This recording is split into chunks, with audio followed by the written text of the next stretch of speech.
Hi friends, welcome back to Siri channel. ఈరోజు మనము రవ్వతో కేక్ చేసుకుంటున్నాం. దీన్ని సూజీ కూడా అంటారు. దీన్ని ఎలా తయారు చేసుకోవాలో ఇప్పుడు చూద్దాం. ఒక బౌల్ తీసుకొని దాంట్లో 2 కప్పుల సూజీ తీసుకున్నాను. దాంట్లోనే 1½ కప్పు పెరుగు తీసుకున్నాను. పాలు కూడా అలాగే తీసుకున్నాను. మనకు కన్సిస్టెన్సీ వచ్చే వరకు పాలు మంచిగా కలుపుకోవాలి. కొద్దిగా ఎక్కువ పట్టినా పట్టొచ్చు. రవ్వ కాబట్టి తొందరగా అబ్జర్వ్ చేసుకుంటుంది. కాబట్టి దాన్ని బట్టి పాలు పోసుకోవాలి. మంచిగా కలుపుకొని దీన్ని ఒక 15-20 మినిట్స్ పక్కకు పెట్టుకోవాలి. ఇది కొద్దిగా నానిపోతుంది. 20 మినిట్స్ నానిన తర్వాత మంచిగా నేను మిక్సీ పట్టుకున్నాను. మిక్సీ పట్టుకోకుండా ఏం కాదు. మిక్సీ పట్టుకుంటే కొద్దిగా మంచిగా కలుస్తుంది కదా అని నేను మిక్సీ పట్టాను. పిల్లలకు బయట కేకులు కాకుండా మంచిగా ఇంట్లోనే హోమ్మేడ్ కేక్ తయారు చేసి పెట్టి, ఒకసారి చాక్లెట్ కేకు, ఒకసారి రవ్వ కేకు, ఇలా డిఫరెంట్ మెథడ్లో తయారు చేసి వాళ్ళకు ఇస్తే ఇష్టంగా తింటారు. మనము రవ్వని నానబెట్టాము కదా, అది కొద్దిగా గట్టిగా అవుతుంది. దాంట్లో పాలు కలుపుకోవచ్చు. నేను ఇక్కడ షుగర్ బదులు బెల్లం వేశాను. ఎందుకంటే బెల్లం హెల్దీ, షుగర్ కాకుండా బెల్లం వేస్తే బాగుంటుంది. మంచిగా వస్తుంది. కేక్ కూడా చాలా టేస్ట్ ఉంటుంది. మీరు కూడా అలాగే చేసుకోండి. మిక్సీ పట్టిన దాన్ని ఒక బౌల్లోకి తీసుకొని మంచిగా కలుపుకొని దాంట్లోనే నేను 2 స్పూన్స్ మిల్క్ పౌడర్ కూడా వేశాను. మిల్క్ పౌడర్ వేసుకున్నాక దాంట్లో నెయ్యి వేశాను.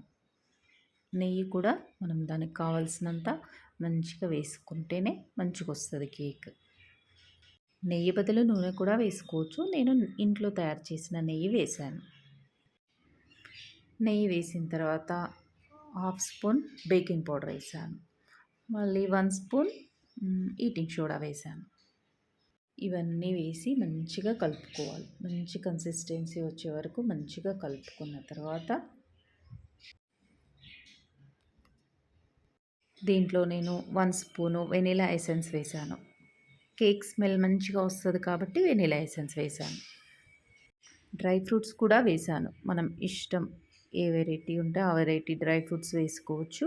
నేనేం చేశానంటే ఒక గిన్నెలో నెయ్యి ఉంటుంది కదా, ఆ నెయ్యిలోనే ఈ డ్రై ఫ్రూట్స్ వేసి పైన వేసాను. ఫ్రై చేయలేదు వాటిని. నేను కేక్ ఇక్కడ ఓవెన్లో తయారు చేశాను. మనం బయట కూడా మామూలుగా స్టవ్ మీద కూడా తయారు చేసుకోవచ్చు. ఒక గిన్నె పెట్టి ఆ గిన్నె ప్రీహీట్ చేసుకొని ఒక పాత్రలో ఈ పేస్ట్ వేసి, రవ్వ పేస్ట్ వేసి తయారు చేసుకోవచ్చు. అట్లా కూడా తయారు చేసుకోవచ్చు.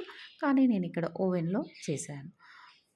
నెయ్యి మంచిగా ఆ బౌల్కి నెయ్యి మంచిగా అప్లై చేసుకొని మనం కలిపి పెట్టుకున్న రవ్వ పేస్ట్నంతా దీంట్లో వేయాలి. మంచిగా వేసుకొని కొద్దిగా ట్యాప్ చేసి దాని మీద డ్రై ఫ్రూట్స్ మంచిగా గార్నిష్ చేయాలి. పిల్లలకి డ్రై ఫ్రూట్స్ డైరెక్ట్ ఇస్తే తీసుకోరు కదా, కేక్లో వేస్తే మంచిగా తింటారు, కలిపి తీసుకుంటారు. కాబట్టి నేను ఇలా వేశాను డ్రై ఫ్రూట్స్. ఇక్కడ డ్రై ఫ్రూట్స్ పైన నెయ్యిలో వేసి నేను ఇక్కడ వేసాను కదా, మంచిగా రోస్ట్ అయిపోతాయి. మనం బయట రోస్ట్ చేసి మళ్ళీ ఇక్కడ రోస్ట్ అవ్వడం కాకుండా ఇక్కడ నేను డైరెక్ట్ దీని మీదనే వేశాను. చాలా టేస్ట్ ఉంది ఇది.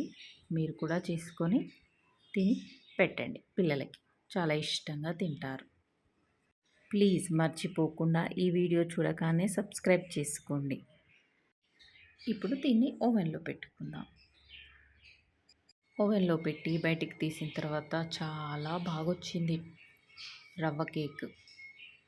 దాన్ని కట్ చేసి ఓపెన్ చేసి చూస్తే మంచిగా స్పాంజీ జాలి కేక్ రెడీ అయిపోయింది. ఈ వీడియో మీకు చాలా బాగా నచ్చింది అనుకుంటున్నాను. మళ్ళీ ఒక కొత్త రెసిపీతో మీ ముందుంటాను. చూడండి ఎంత బాగా వచ్చిందో కేక్. బ్యాక్ సైడ్ బాగా వచ్చింది, ఫ్రంట్ సైడ్ బాగా వచ్చింది.